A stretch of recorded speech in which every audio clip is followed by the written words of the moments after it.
Hey, I'm Constance Duke, Director of Sustainability at Sustain Life, and this is the Week in Sustainability. I'm here today with my colleague, Nick Leo Sontag, our Senior Manager of Sustainability. Our topics today are global emissions and renewable energy trends. So let's start with the bad news so that we can then leave you with the good news.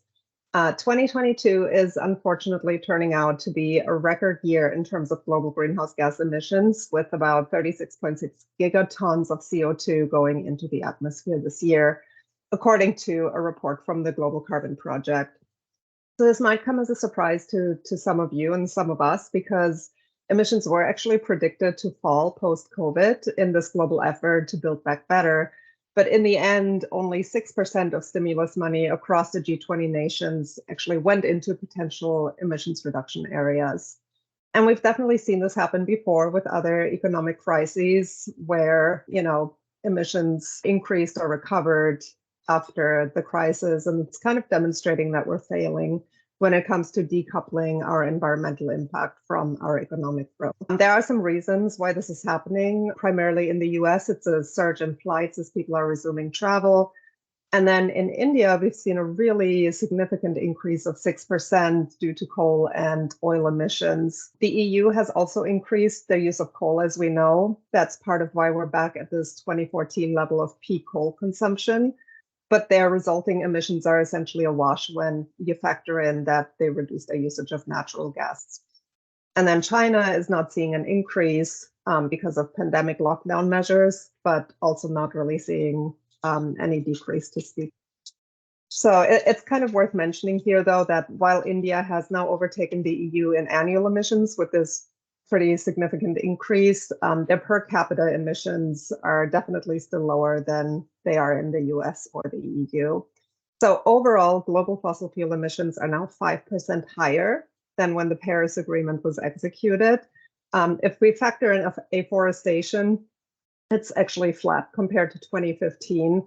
And the only sort of glimmer of hope in here is that year over year, the rise in emissions has gone down. But obviously, a decrease and an increase is not going to get us anywhere near 1.5 degrees by 2050. So going into 2023, we're kind of hoping that companies will accelerate their targets, maybe think about business models that allow for sustainable growth as we would expect in a circular economy.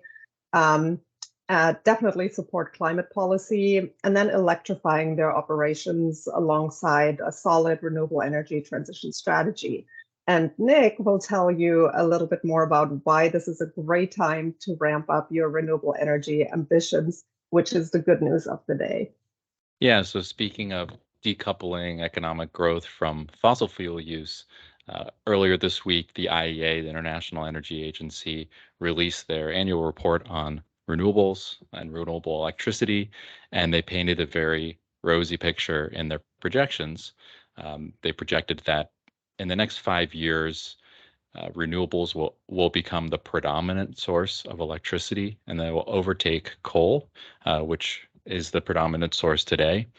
So in the next 5 years, they're projecting that renewables will go from 28% share of electricity generation globally to 38%. So a big jump. And just to put that in perspective, that increase over 5 years is almost as much renewables as we've added in the past 20 years. And so we can see that there's like an exponential growth curve happening.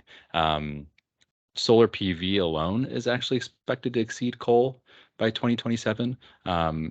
And over the next 5 years, in terms of all of the new capacity we're adding to grids globally, 90% of that is expected to be renewable. So basically, the long and short of it is that there are going to be a lot more renewables over the next 5 years, that this trend is going to continue, and not just continue, but accelerate. And if you've listened to this podcast for a little while, then you'll know we've talked about the cheapening of renewables and the growth of renewables before. And if you recall, when we talked about learning curves, we talked about how the costs of renewables are expected to dramatically fall as we increase deployment.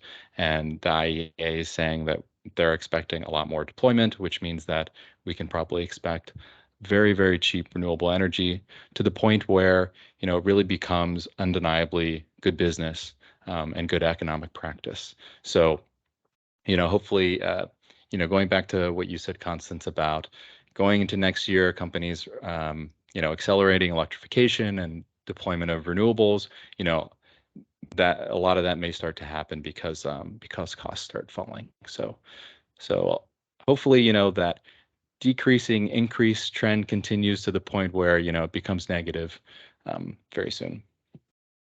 That is great news. And I'm glad we could offer some kind of a solution to this global emissions peak issue. So, yeah, thanks everyone for joining us today. And we will share more sustainability news stories with you next week. Take care.